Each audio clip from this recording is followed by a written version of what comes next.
Welcome to the Live with Courage podcast, the show that brings you transition tales and other guests that encourage veterans to define success for themselves. With your host, Christina Herr. Welcome to the Live with Courage podcast. I'm your host with Christina Herr, and I am here with Christian Lefer. He is going to talk to us about the awesomeness of nonprofits. So can you tell us a little bit about yourself, Christian? Yeah, absolutely. Thank you so much, Christina, for having me on and for asking me the question that everyone struggles with. I do as well, except when I think about the things that I care about, right? My passions. Those are easy things for me to talk about. And my passion is, and it really always has been, as a kid, I grew up watching the cartoon Underdog. And I don't know if I'm probably dating myself. I don't know if you remember that, but the bad guy, the evil guy in Underdog was named Simon Bar Sinister. And what he would do is he would cast this spell or shoot this ray at people. And their eyes would go, around and around, and they would say, I will do what Simon says. And it sort of, he would take away their agency, right? Their personhood and make them a minion of his. And I always hated that as a kid. And it's funny because I ended up growing up, and whatever I have done in my few different careers that I've traveled has been about helping people who can't help themselves or helping the underdog. And that probably comes from having a sister who's developmentally disabled and just growing around this amazing human, my sister Monique, who's developmentally disabled, or what we called back then mentally retarded, and really empathizing with people like that and growing up around all these amazing nonprofits like Special Olympics and stuff, and then finding it really important to me to help others and do things. And I think people who serve in any capacity, and especially in our military, also share that. Absolutely. You mentioned being around nonprofits, but what exactly was your first experience within the nonprofit realm? When I was 8 years old, I was out playing with my kids. I grew up in North Jersey, and back then we rode bikes and just hung out in the woods near the house and everything, and did whatever kids did. And my mom had taken my sister to the doctor, and they came home, and my sister was almost 4 years old and she just wasn't verbal yet. And so my mom called me inside and sat me down and said, well, we got the news why your sister appears to be like all the other kids, but she's really not. She's not going to be. She has some developmental delays. She's probably not going to ever speak fully like the other kids. And so I was like, okay, that's fine, Mom. I didn't have another sister to compare her to, and she was fine. So I ran back outside. And then over the weeks, months, and years following that, I found myself at things like Special Olympics track meets, where my sister would always get second place because she'd be leading by far. And then she would see her fans in the stand and run over to high five them.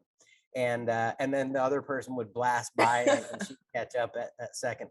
And so I was able to grow up, and you don't realize it then, but everything from Little League to PTA to people who give you food when your your dad loses his job, whatever it is, all of these are part of this amazing societal fabric that is built around nonprofits.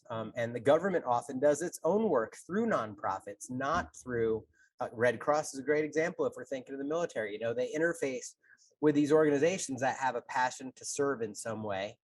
And that's what opened my eyes to what nonprofits were. And then as an adult, I went to start one. I was doing issue advocacy and kind of fighting for things that I believed in, free markets, free people, free minds. And I went to start a nonprofit with some friends to help help a cause. And I said, oh, give me the application. How hard can that be? Well, little did I know, they went off to work on mission-oriented stuff. And I called the IRS after doing what I thought was a pretty good job. And I'm ready to send this thing in. And they kind of, I can almost hear them chuckling, even though I'm sure they didn't, saying, just hold your horses, kid. This is going to be a while. And I found out it took a year to approve a 501c3 nonprofit application. And immediately I was morally outraged. I was really upset why it would be so hard to do something good instead of start a used car lot. No offense to used car lot owners. or some other business, why is that so easy and it's so hard to do good things for people? And it turns out it's the government process that is the challenge. So I set about fixing that, and that's how I ended up what I'm doing today. Why would somebody want to start a nonprofit over a for-profit business or, any other type of, I don't know, volunteer service or something? Most of the things that you would think of as something that conveys a benefit to people is through a nonprofit. Now, in a way, every business, if you buy, a product or service, you're helping people. You're providing more value than that money is worth, whether it might be, your phone or a car or whatever.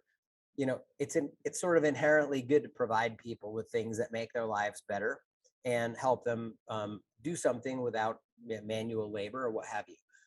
But particularly with a nonprofit, there are several areas that are carved out by an act of Congress, and the IRS's 501c3 code, that's where that comes from, that is inherently beneficial to society. So those are educational purposes, medical, healing the community, bringing community oneness, preventing cruelty to animals, etc. So there are these big overarching, about 7 big overarching types of activities that are nonprofits. But there are millions, there are 1.8 about million nonprofits in the US, and they go from the tiniest little local niche, like, feral cat rescue and rehoming, all the way to the very big ones you hear about, like Charity Water or some of the veterans organizations or Red Cross, American Cancer Society, etc. So you mentioned that there are very big ones and very little ones. And something that I often hear in the veteran space is that we have too many nonprofits. And so I'm wondering, what is your take on the relevancy of having those small ones, mid-sized ones, and big ones? Are they all relevant at the same time? I guess is kind of how I would want to phrase that question. Years and years ago, somebody might have a general store out in the Wild West, and they were just a sole proprietor, and they would start a business. There aren't too many of those, because if the business survives at all, it means there's a need. It inherently means that there's a need. And so with all these nonprofits, you can think about how many more hundreds of millions or 100 million or more businesses exist. And are there too many businesses? Well, if the business survives at all, that means inherently that there's a need that it is serving. Some nonprofits are very local and neighborhood, and they're serving the 16 kids on that soccer team. Or maybe they're only transforming a few lives at a time. And I can think of veterans that are part of our family of nonprofit founders, where I have one that I was just in touch with. He is literally traveling in rural parts of Mexico, helping people who don't have heat in their homes or maybe pure water with simple little 5-gallon bucket water purifiers. And who knows how many people he's serving and at what level.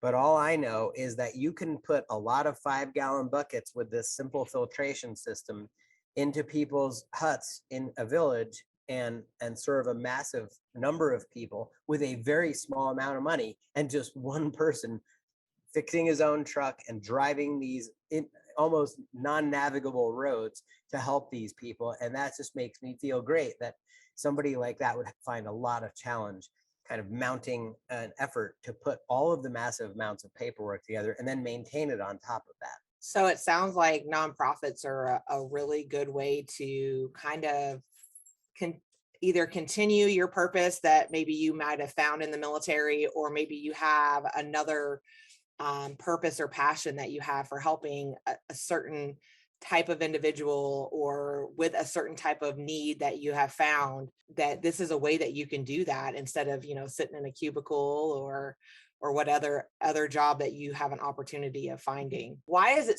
so complicated? Is it just because of like you're spending donor dollars? Like that's what I would think of, but why is it so complicated to start a nonprofit?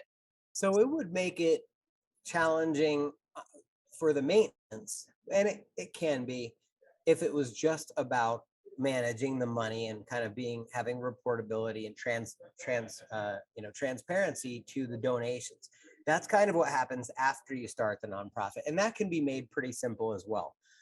Below $50,000, there's very little reporting of the finances. It's very self-policing. And I think that's wonderful that the IRS kind of allows primarily self-policing for the very smallest organizations that are below $50,000 per year.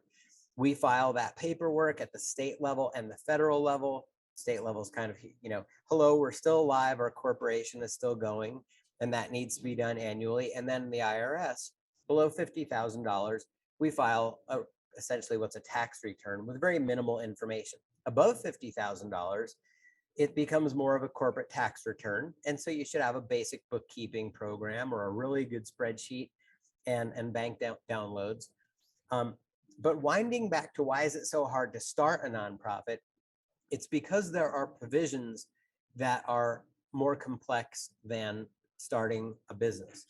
And that's because a business is by default, it is a tax, it's taxed like a corporation, or you elect to have it taxed as a corporation, or maybe it's an LLC and it's taxed along with your personal taxes. Everything is what's called a flow-through organization. With a nonprofit, the whole 501c3 tax exempt status is that you are taking your nonprofit corporation and you are asking the IRS to bestow on that corporation a status that is non-taxable. So you don't pay any corporate taxes. And in order to have that approved, you have to file a special application, and you have to have special certain language appended to the articles about what you'll do if the organization goes out of business, who can you give the assets to, and what the purpose is. That is, specifically related to IRS 501c3 status. Those are unique provisions. That's why that's unique to this type of business. But there are a number of other specific things that need to be done with a 501c3 because you're ultimately going to file for this status. And that's what we take care of.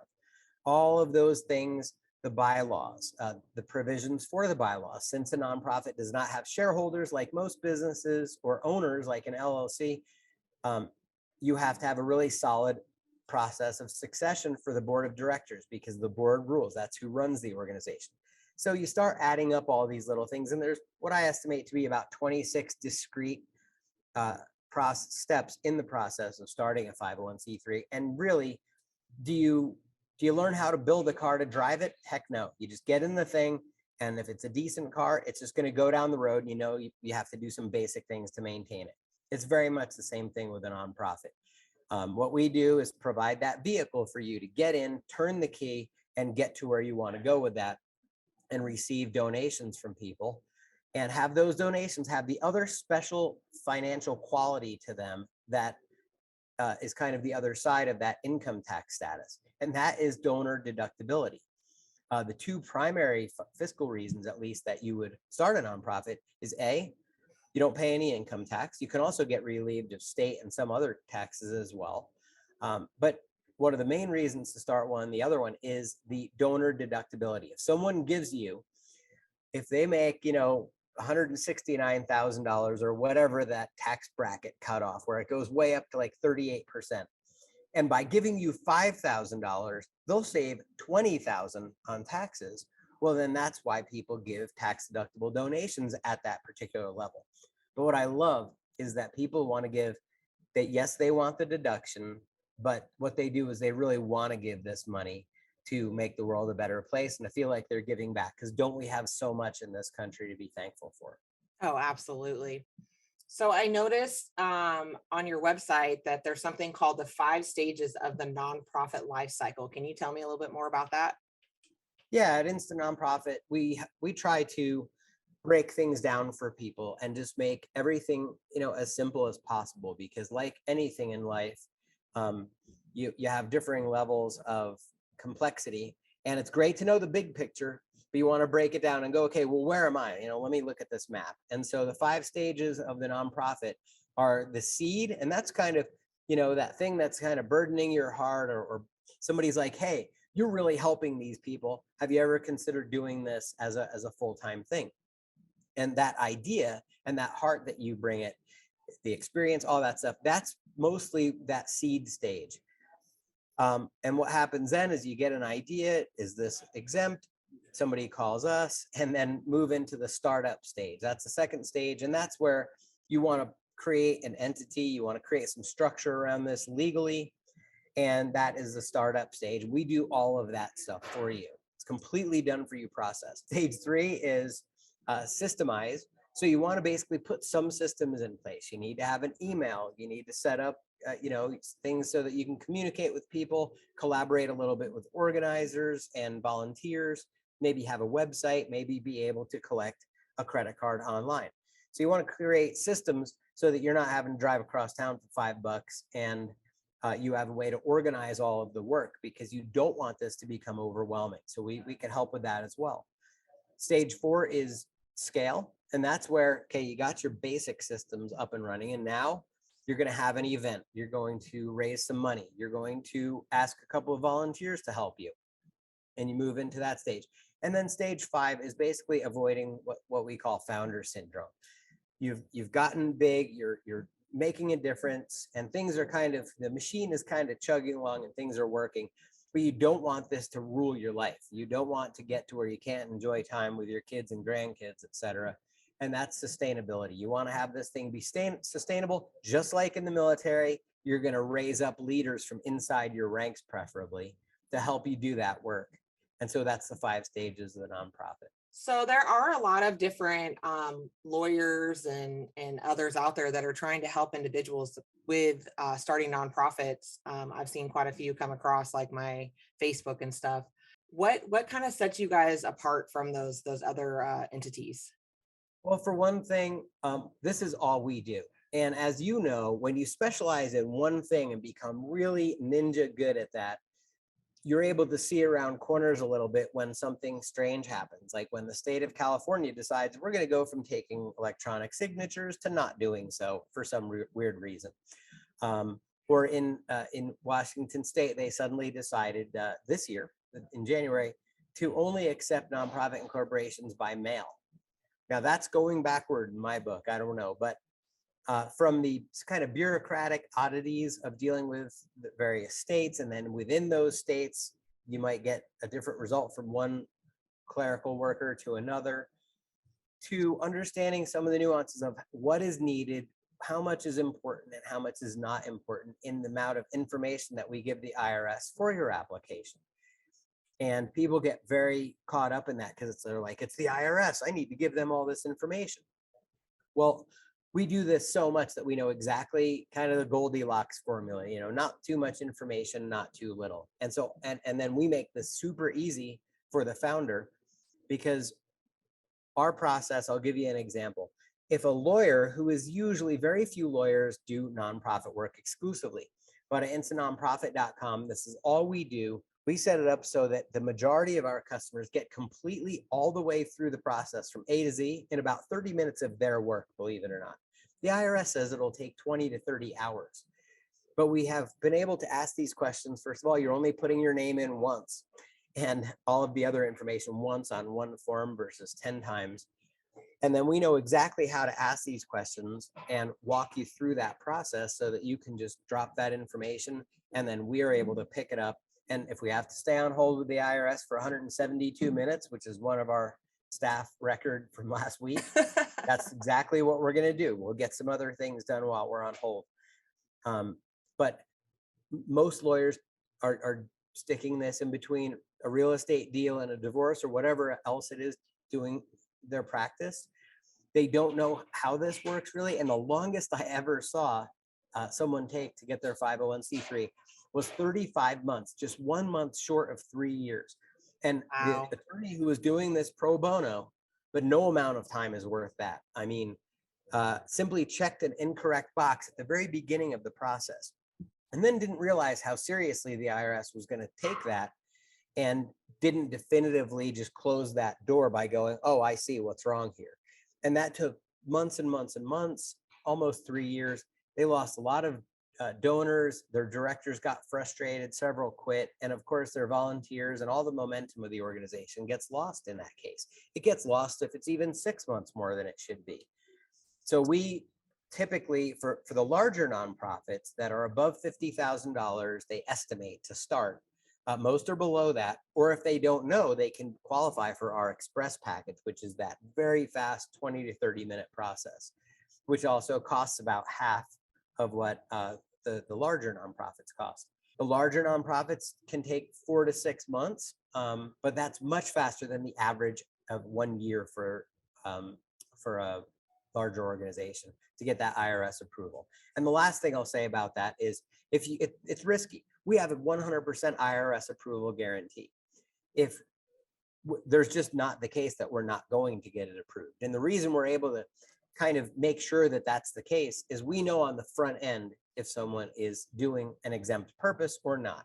If they're not, we can steer them to 501c4, which is like a more politically active group, or a 501c6, which is like a chamber of commerce, or just a straight for-profit. We'll be able to tell on the front end. So that's really important. But if you run out of money with a retainer, there is no guarantee with an attorney. Right. Definitely. A lot of my audience that listens to my podcast are service members that are transitioning out of the military, or they're veterans that have already transitioned and they're just not finding what they're looking for, or even people that have found what they're looking for. It sounds like a nonprofit can be used to kind of help with that transition, and maybe, I don't know, like I see on your website, use it as a tool of transformation for somebody, figure out who you are and what you're passionate about, and be able to go for that. Is that essentially kind of what happened with you and how you got into this? Is that you were looking for something else, or why are you so passionate about this? I'm passionate about this because our battle cry is kind of, it shouldn't be hard to do good. And when I found people struggling with this and how difficult it was, I set about fixing it. I kind of took a chance. I had gotten this done. I ended up getting a very fast approval for myself with that first nonprofit. And then somebody in town heard that I could do that and approached me about a school. And that school had, they had the board members, they had everything they needed. What they didn't have was somebody to walk them through this process and all of the money they needed to get everything up and running. And someone in town had sold his company for over $1 billion to a major tech firm. And this was out in a rural area. So to have somebody like that was really special. And they said, he'll give us the money for the school under one condition. We're able to register kids in about 6-7 weeks. And I was like, wow, that's really fast. And the average IRS process at that time was a year. And I really had a restless night because I wanted to take the opportunity, but I didn't, I could see the faces of the kids in my mind and my friends in town who would be relying on me to do this. And I said, no matter, I'm going for it. No matter what, I'm going to crawl across broken glass and drive to Washington, D.C. if I have to. We're going to get, and little did I know, the IRS department that does a lot of these files isn't even in Washington. But I was like, I will do whatever it takes. And so I took the challenge and I got them approved in 5 weeks, which was absolutely amazing. They got the money. That school is still operating today. My kids even went to it for a short time. And that's the kind of reward that makes it so important to me, because whether you served in the military as a chaplain and you help people kind of find that faith that gets them through the tough times in life, or you were the go-to organizer where whatever needed to be done, whether or not you were any kind of in command position, people go to you to get stuff done. And you see this need in your community. People in the military they learn methods of overcoming obstacles. I mean, that's kind of what you do. Yeah, absolutely. That is so useful. Like I said, whether it's going out into rural areas and figuring out innovative ways to serve people, and fixing your own 4-wheel drive vehicle when it breaks down so it can keep going and do the work, or like my friend Amy Scruggs, who she's a nationally recognized singer and artist, and sings the national anthem at the Padres Stadium. She started a veterans nonprofit because she cares so much about veterans kind of finding their purpose and getting the help that they need and getting plugged into things. And so, there's all kinds of vocations and all kinds of ways to serve that if you don't see that job that's out there, but there's a need because you're already helping your buddies or you're already helping in the community, you can start a nonprofit. And there are so many generous Americans who will give to that cause, that you just have to say, okay, I've been doing this at my house, or I've been doing this at baseball games or at the beach or whatever, in getting people together to do something good or serving people who are hurting or whatever it is, there are ways to get money for that and create an organization that can eventually sustain you, get you out of a job that has less meaning and transition right into doing 501c3 nonprofit work full time. And it is so rewarding when you wake up with that excitement and you know that you're going to be out there doing something that you're passionate about. That's awesome. So a lot of individuals, like you said, they want to get out of that job that they're doing. Can it be sustainable, making a living and starting a nonprofit? It can. And there's a few different ways to do it. I mean, people can make the leap all at once because maybe they they just hold a coffee at their house and they invite some people they know who are of means and want to, when you're doing fundraising, which I love to train fundraising, I did that as well. And I raised millions. And I remember going on my first fundraising meeting and out in a rural area, and it was some ranchers, and never met them before. And of course, they lived pretty modestly. They didn't have like a garage full of Porsches and all this stuff, but they had thousands of head of cattle. So I go out there, I'm nervous. This is my first time ever doing this. And I was taught to like deliver a PowerPoint and walk through this presentation for the organization that hired me and ask for the money and then just shut up. And so I very nervously, went through the small talk, sipped the tea and the little biscuit I was given, cracked open my laptop, which back then was like I don't know, it was like caveman level laptop, went through the presentation, made the ask for what felt like a massive amount of money, $10,000, and then just shut my mouth. And I watched as what I was taught actually took place in front of me. They said, wow, that's a lot of money. And I just sat there and smiled. And then they looked in their drawers and they talked with each other in the back room. And then they went to the kitchen and checked something else, some papers. And after what felt like an hour, and probably was only about 8 to 9 minutes, they came back in with a check for the full $10,000. Now, I don't know about in your world, but when I started in nonprofits, I probably could have lived for 3-4 months on that, since I was just getting started in nonprofits. And if I'm doing most of the work in the organization, if I'm directly rolling up my sleeves and getting some materials or food or whatever it is donated, that would mostly pay me, and that's perfectly fine. You're probably the best person to be the executive director and to get paid as the founder of the nonprofit. Then when you're looking online, people see a lot of conflicting information and really outdated, inaccurate information. That's a conflict of interest, or you can't be on the board and be the person who's running the nonprofit. That's hogwash. There are 3 positions in a nonprofit that are important other than volunteers, and that's staff, officer, and director. As the officer and director, you're totally volunteering. You shouldn't spend more than a few hours a year as an officer or director in a nonprofit. That's the decision maker, and there's some perfunctory officer roles, like reading the treasurer's report into the record. But as a staff person, you're probably the best person. You know the problem you're solving. You know why you started the organization.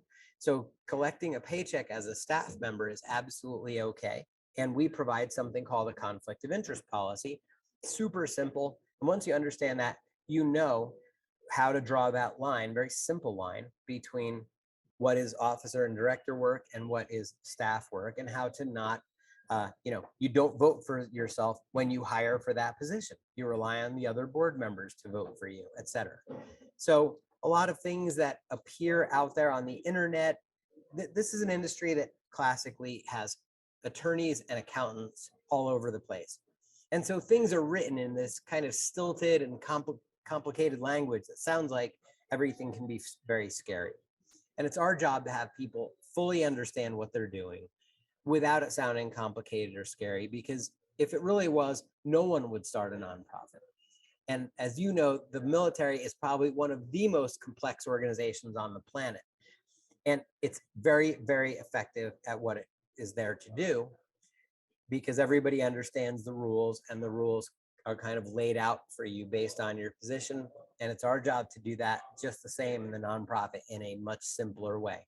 Wow, it sounds like you guys are really knowledgeable. And I know for me, I looked into starting a nonprofit, and it was a very scary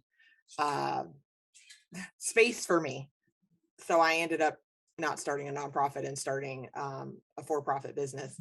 It sounds like you guys have the ability to kind of help with the tough times and explain things at a layman's terms that somebody might be able to understand a little bit better. How does somebody go about, finding you guys and utilizing your services? It's very easy. To get started or learn more, anyone can go to instantnonprofit.com/launch, or in this case, they can put the name of the podcast. So give me what you would prefer for the end. Live with courage. Live with courage. So instantnonprofit.com, live with courage, and they can get a free boot camp that will give your guests so that you can learn, hey, what do I need to know before I start a nonprofit? That's what the boot camp covers.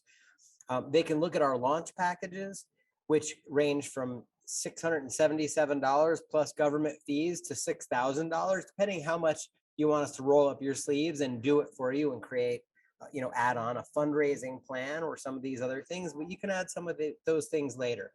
If you're just wanting to dip your toe in the water, get this going so that you can raise a little bit of money and maybe start part-time and not make the big leap from your job, and have an avenue so that you can help people. And if we have so many veterans nonprofits that are providing food and materials and housing assistance, and it's not all kind of, hard times based nonprofits, just like our it reflects very much the broader base of nonprofits that we have.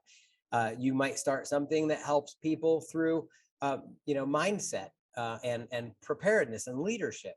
Those are all things that can be done through a nonprofit, and you can just start part-time and then, hold a class on the weekends and see how it goes, and see if people want to donate to that so that you can bring that to people and spread the message, and it can really grow organically from there. And then once you take one of the launch packages and get going, we also have Autopilot, which has great support and materials and training and those annual filings, so that nobody wakes up to a letter that they missed something, and nobody wants that.